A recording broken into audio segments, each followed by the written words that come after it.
Hello, everyone, and welcome to Scrum. So Scrum is a project management framework.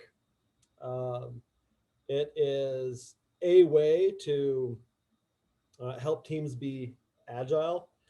We'll talk about agility more another day, but this is a perfectly fine place to get started with agile project management. It is wildly popular. It is probably even more popular to do it wrong. So hopefully I can also disabuse you of some Scrum myths in the process. A little bit of background on me. I'm an Agile diehard. Um, I take agility heart attack seriously. It's a part of my life. It's a part of my business working. It's how I write software. It kind of permeates everything. So it's a lot less of like a tool, like a Gantt chart or a dependency diagram or anything like that. It has a lot more to do with an overall philosophy of how to approach teamwork. So to start with, I'm going to have you guys read the Scrum Guide. The uh, the Scrum Guide is not super long and has absolutely everything that is officially a part of Scrum in it. And so I'm going to send you out that link right now. Just came out with a new version like a month ago too. All right, so I threw it in chat. Let's start with 10 minutes and see if we need a little bit more time. 10 minutes, read through the Scrum Guide.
Take a couple more minutes.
All right, cool. Now let's see if we can wrestle the ideas from this into some kind of shape. So, what I'd like you to do next is I want you to draw a picture.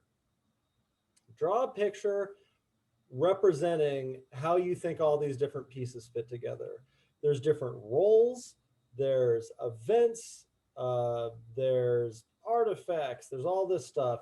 And when you're just reading it, it's very abstract. So I want you to spend some time trying to fit those into a shape. No format, just see if you can visualize how these things work together. You can do it pencil and paper. You can do it on a whiteboard. You can do it with some online drawing tool. I don't care. But try to make a visualization of how you think this works. And then we're going to talk about it. Go.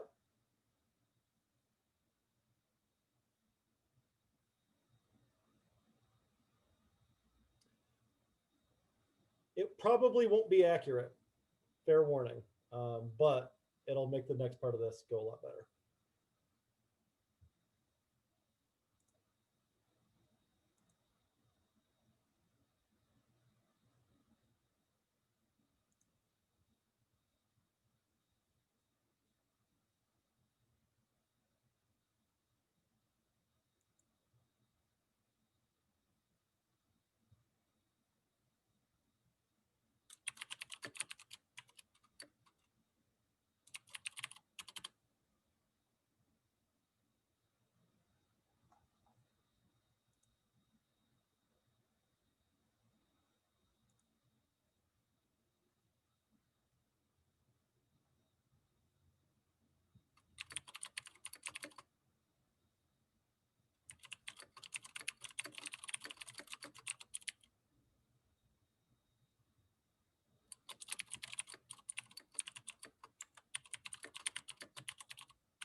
take another 5 minutes.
Another 2 minutes.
All right. Now what I'd like you to do is get me a picture of your drawing somehow. I understand it doesn't have context and it might not be labeled and whatever else. I don't give a shit. Take a picture with your cell phone, DM it to me in Slack. Get me a picture somehow. Go.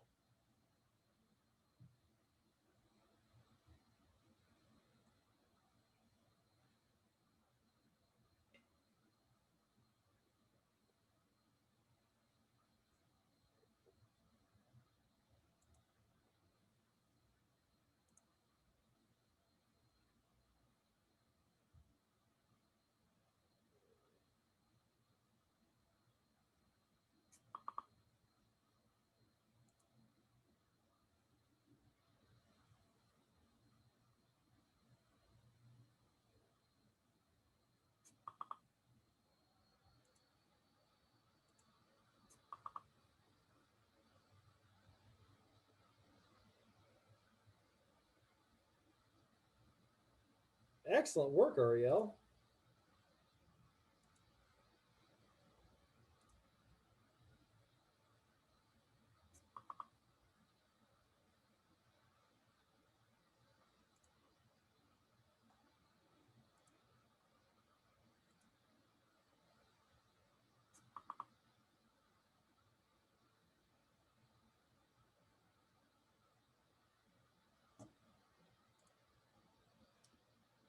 Stellar Cho.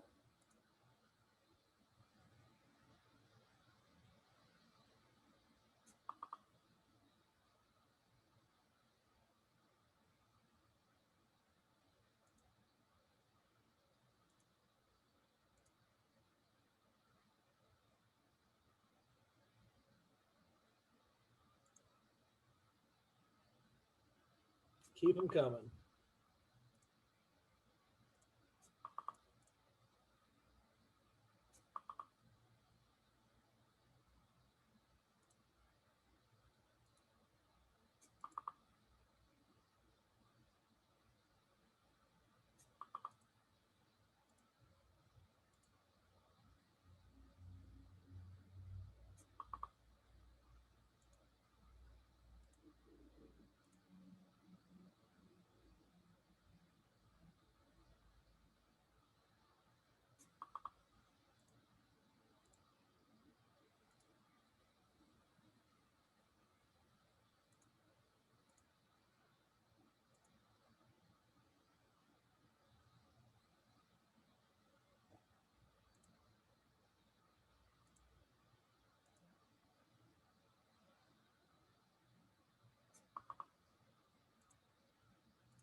Cat, I love yours.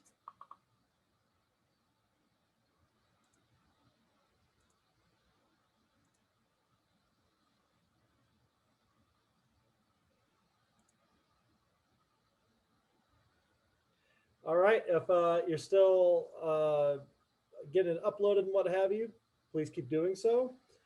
Let's talk about this a little bit. So I think a lot of people got the general structure of the team pretty close, but let's talk about it together.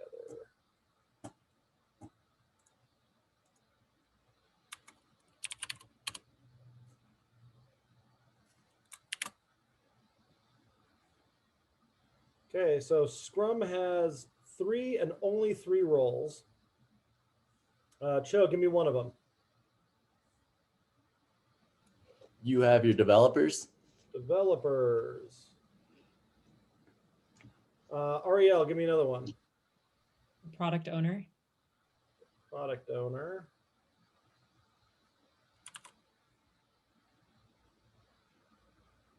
Lou, give me the third one.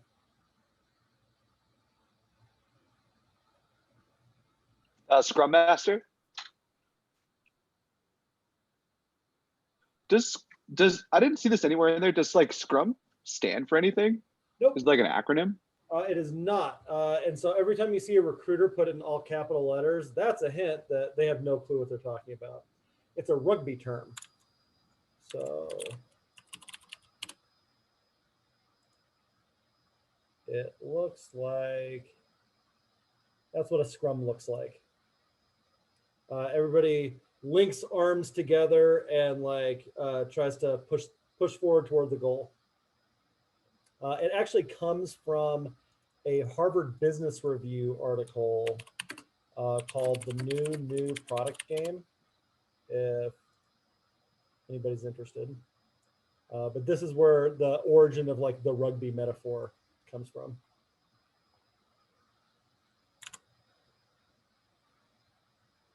Cool. So we have these three roles. There are no other roles respected on a Scrum team. So what does that mean we're leaving out? Who's not on the Scrum team?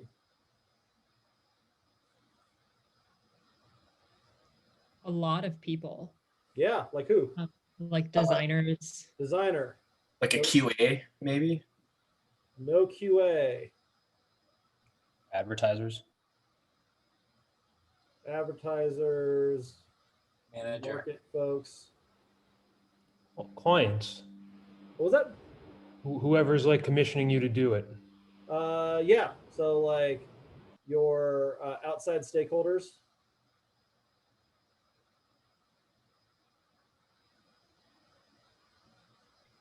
The executive team of the company. Sure. Execs. Who else isn't on the team? R&D. No. R&D person on the team. No manager.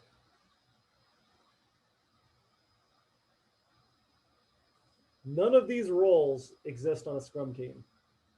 Now, people with also front-end engineer, back-end engineer, not those roles don't exist on a Scrum team. Now, there may be people who have these skill sets. There may be people that are accountable for these things in other ways, potentially in the same company. On the team, you are one of these three things, period, the end. There also aren't multiple product owners. There are not multiple Scrum Masters. You got one of each. You can't skip one. Everybody else is developer. Developer's responsibility is, oh, well, why am I telling you? Who can tell me what the responsibility of a developer is? There's a couple of them. Creating the plan They for the create sprint. the plan.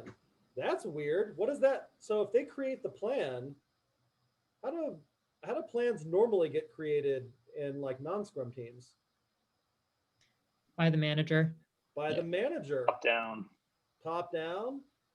Project manager in particular. Maybe with a business analyst. That's how that normally happens. The people doing the work coming up with the plan on how to do the work. Clutch my pearls. What other responsibilities do developers have?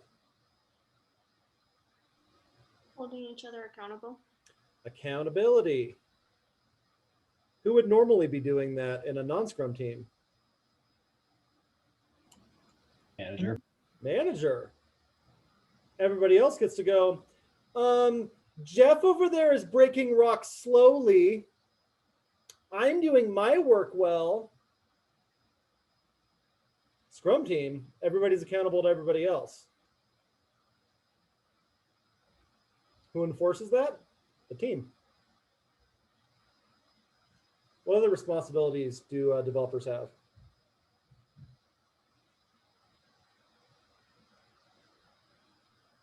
Update the backlog. Update the backlog. That would also ordinarily be a project manager doing that, right? All these are in there. What's like the main responsibility of a developer in like Scrum language?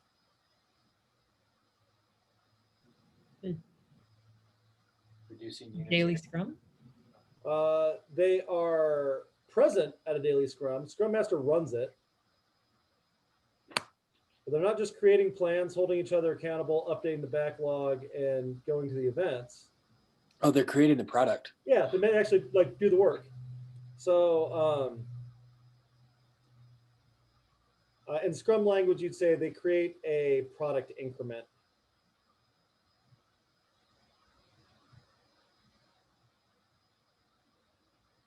So if you're a developer, you're responsible for doing these things.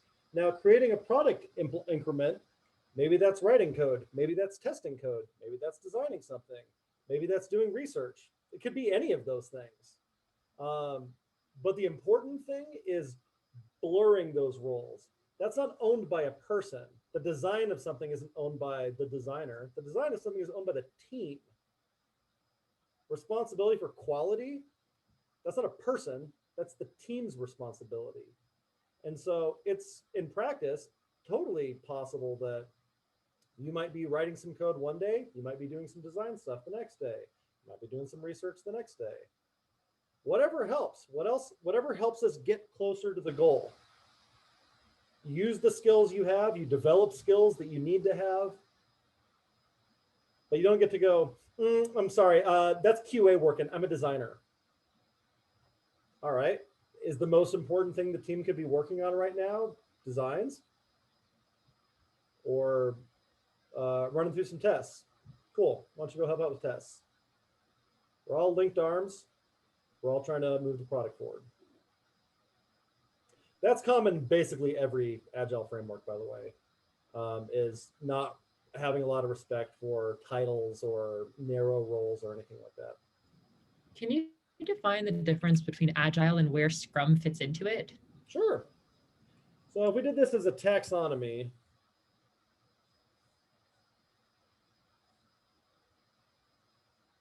Agile is a philosophy.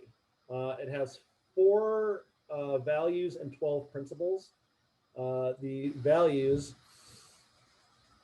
are we, the undersigned, are discovering new and better ways to make software and helping others to discover them also. Through this work, we have come to believe, or we've come to value working software over comprehensive documentation, people and interactions over processes and tools, customer collaboration over contract negotiation, and responding to change over following a plan. That is to say, while there is value in the items on the right, we value the items on the left more. All right, let's see how close I got.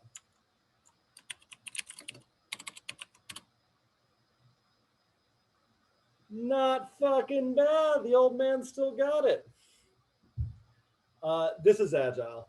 So these are the 4 values, and then there's 12 principles also. And this on this very modern looking website. So that's Agile. It's very broad. Within that, we have some frameworks that help us behave in Agile ways. Scrum's probably the most popular. I think there's another one that serves a sort of similar like role called XP that I think is more right. But Scrum is very opinionated about how the team works together, but has no opinions about how the actual work is done. XP is the other way around. XP has very few opinions about how the work is organized, and a ton of opinions about how the work is done. Pair programming comes from XP. Test-driven development comes from XP. Those are kinds of things that are very important on an XP team. On a Scrum team, that would be telling the team how to do their work, and we don't do that. And like I used to believe that for a long time also, and now I think like the XP rules are a lot more like, how about you wash your hands before you start cooking food? I don't care how you sanitize your hands, but I don't think you can make a strong argument that you shouldn't. We can talk about XP another day. I have some videos on the site about it too. And then third one that generally falls under this category is Kanban. Kanban, strictly speaking, doesn't come from Agile. Kanban comes from a thing called TPS, or the Toyota Production System, which is also where lean philosophy comes from. But you'll find that all of these are very compatible with each other and have more in common than they don't.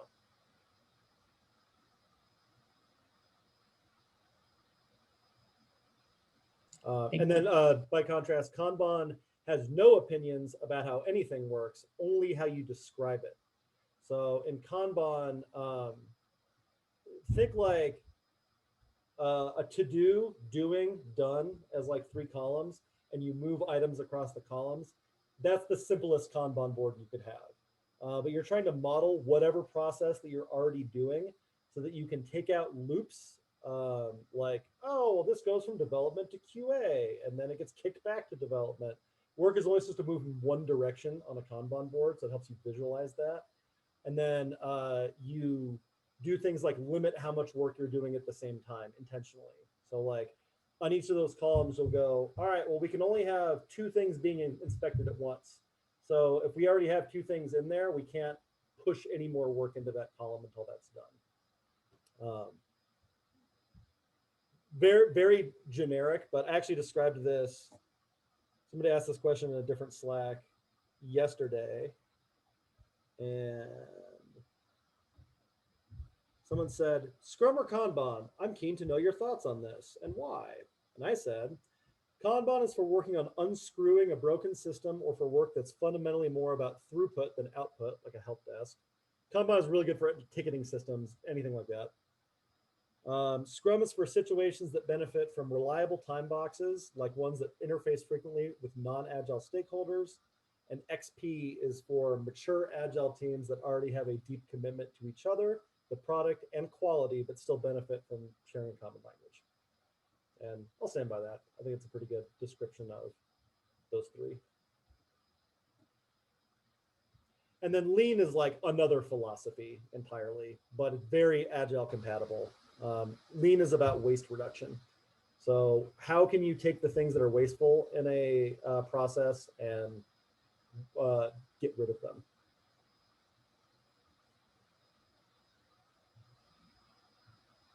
Okay, so those are things that developers do on a Scrum team. Product owner and Scrum master, if you weren't super clear about these 2, you and lots of other companies have a hard time figuring out what's different about these 2 and how both of them are different than a project manager. So let's talk about product owner first. I'm going to call on somebody I haven't heard from yet. What does a product owner do? Think to yourself for a second.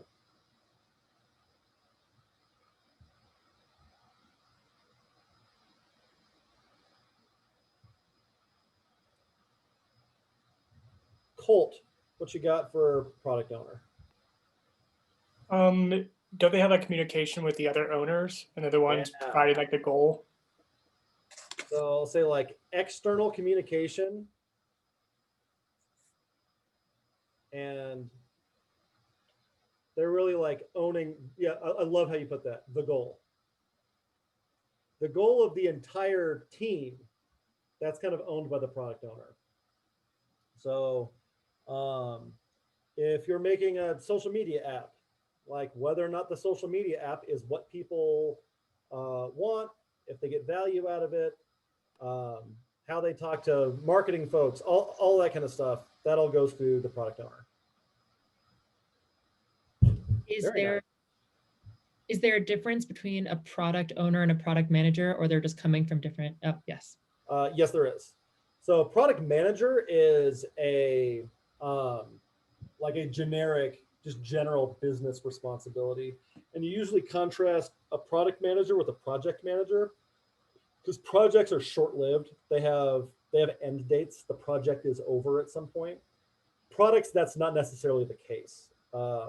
Products are long-lived, but they end up serving very similar roles in those 2 regards. Product owner is very specific to Scrum.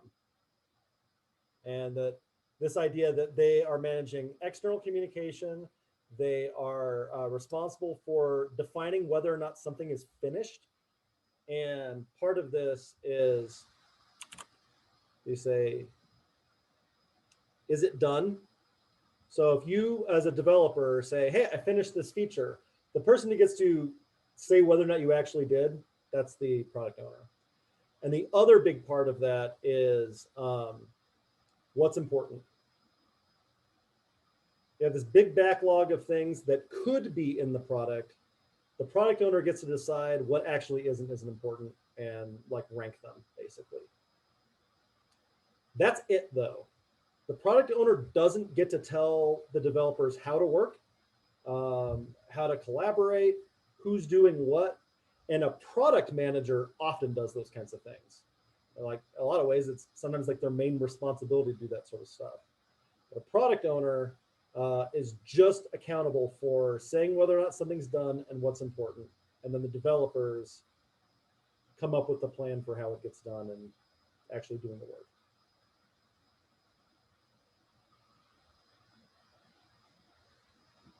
Other questions about product ownership? Can't they act as a developer in like a daily scrum if need be? Aren't they still like utility people in a way? They're not supposed to be. In real life, they often are. A lot of teams, a lot of companies will go, oh, we want to start doing, we want to start being agile. And so we always want to test the waters a little bit. So we're going to do Scrum, but we're going to do our version of Scrum. And our version of Scrum is where we call our project manager a product owner. We don't hire a Scrum master. And the product owner also has to do a bunch of development and work on a bunch of other teams. Like, this was in the Scrum guide, and it's pretty solid at the end.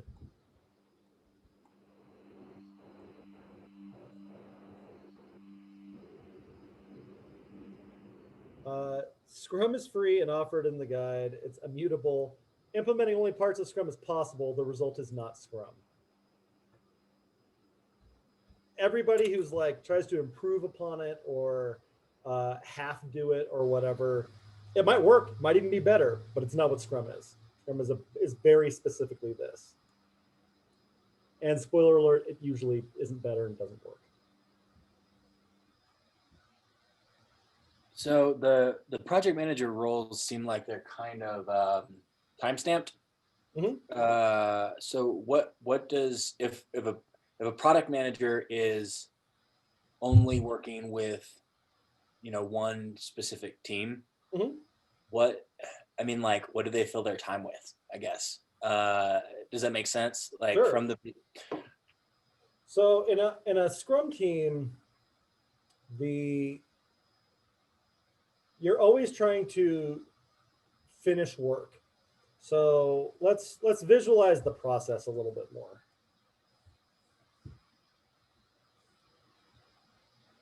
So within a sprint, we start with, hang on, I want to get the words right. We start with sprint planning.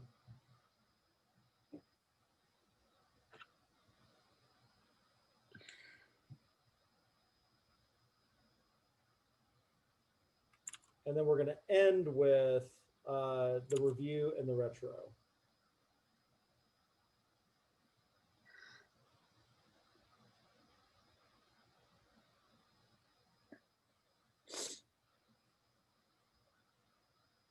In between those things, we have a daily Scrum, which is not so very different than like the stand-up that we do every day. And then you do the work, rinse and repeat. So this is every day. And this is less than a month. Ideally, a week. Like XP is always. XP is a week or two. Scrum is usually 2 to 4 weeks, but shorter is better than longer, like basically. But since these things have some overhead, you can do it so that you're not getting as much value as you could because you're spending so much time on the ceremonies. So what a product owner does, product owner is really like responsible for a lot of the communication, the sprint planning, where they're presenting the team with this ordered backlog.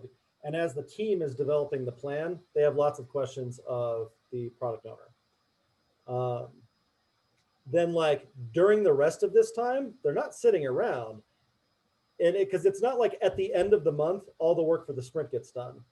The work is ongoing. And so like you should be finishing something every day, every other day, every 3 days. And so you're delivering that to the product owner who's reviewing that work and giving you feedback, potentially kicking it back. And this is a thing that a lot of teams, I think, underuse their product owners for. There's like a desire, especially with people from the Project Management Institute or professional project managers or anybody from that kind of SDLC camp, who they're trying to put together these perfectly formed specs. So let me see if I can find an example of one. Project manager spec. They end up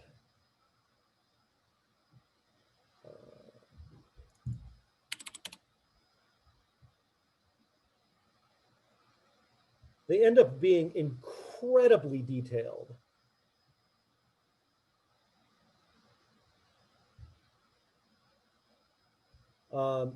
There's even some of that in that like Death Star plan. Perfect. Like any of this kind of shit. Like that's what you're supposed to do. You're supposed to nail down absolutely everything that the thing is supposed to do. That's not what we do in Agile. In Agile, let's see, a 3 C's Scrum card.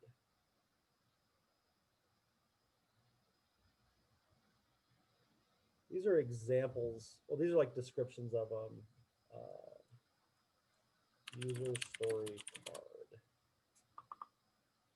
Cool. So this is what like an equivalent spec would look like in Scrum. They're like literally on index cards. They have about this much detail in them. And you're intentionally trying to not capture a ton of detail. Because like a feature or like working increment that we're doing in Scrum is three C's. It is a conversation.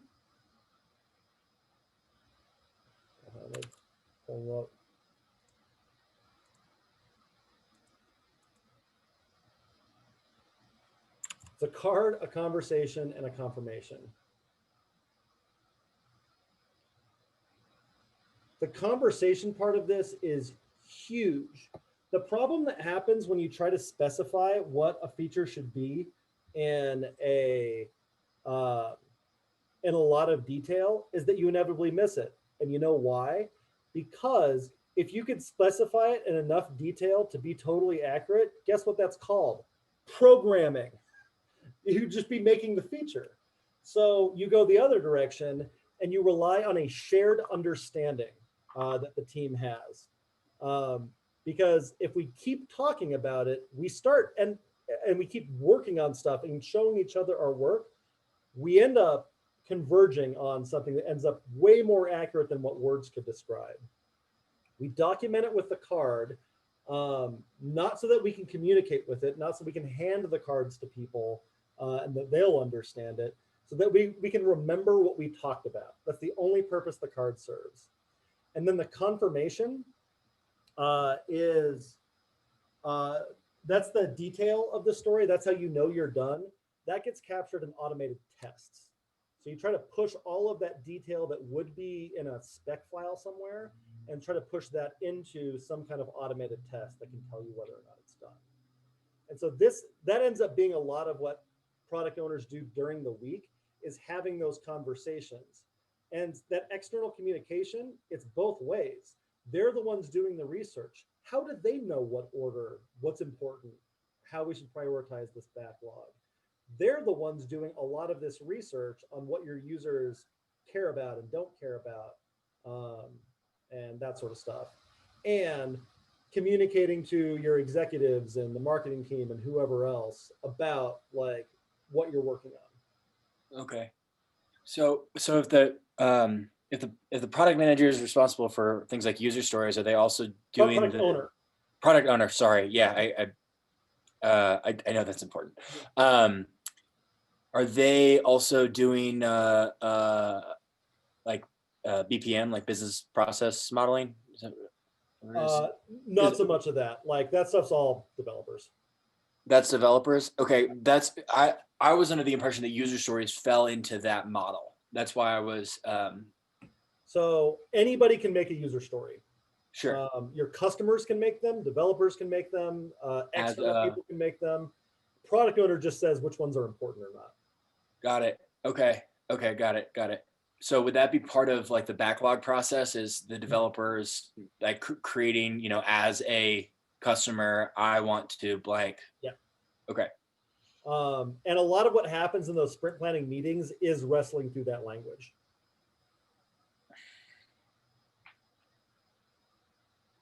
Thank you. You're very welcome. All right, we're at time. I'll do one more question about Scrum though. So what's the point of having a Scrum Master? Like if they don't actually, like if they're supposed to act as a leader for everyone else in the group, Yeah. like wouldn't that kind of like contradict the hierarchy? Like so basically the whole concept of this is like there is no hierarchy, right? Mhm. So why do you have somebody that is like technically the leader that has no like clout, I guess? Or like if the people at the very bottom are the ones that are actually pulling the work, it's just like kind of confusing, I guess. Sure. Do you have to have hierarchy to have leadership? I guess not necessarily, but like it does help in the sense of like accountability. Like that person is just holding people accountable, right? Is that like all they're doing? Well, the team is holding each other accountable. Let's take a look at the Scrum guide for what a Scrum Master is specifically responsible for.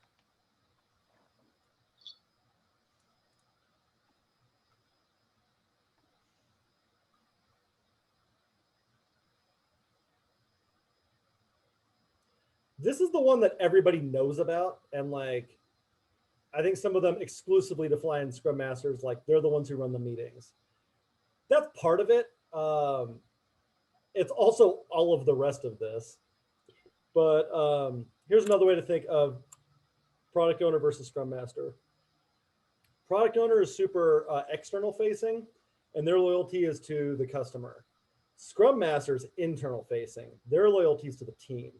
And so a lot of what a Scrum Master might do day to day is protect the team from distractions.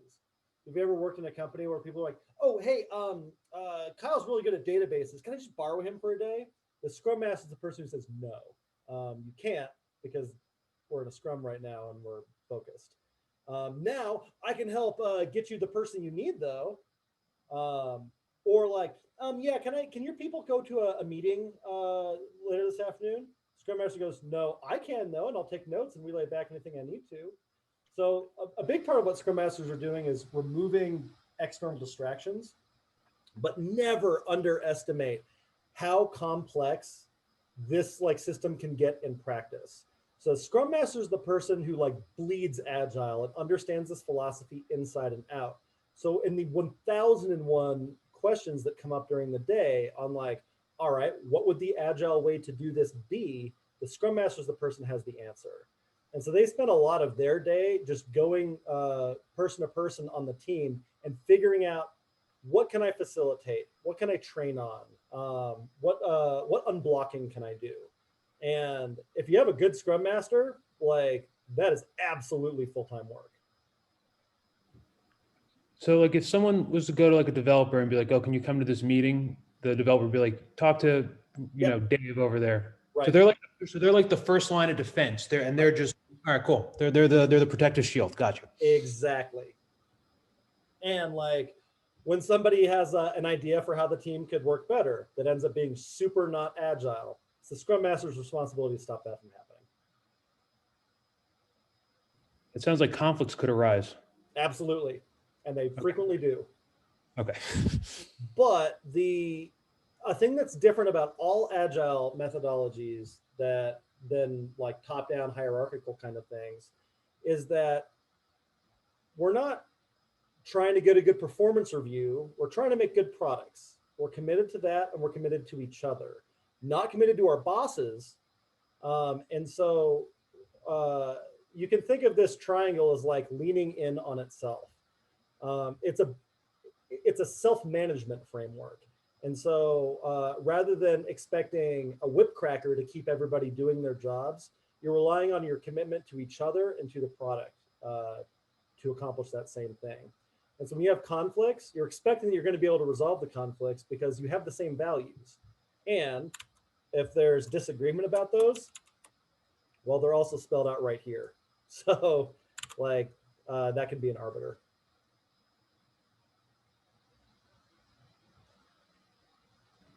Cool. So if you can't tell, this is maybe my favorite thing to talk about in the world. So you're really gonna have to twist my arm hard to do more lessons and stuff on it. But I gotta hop into capstones.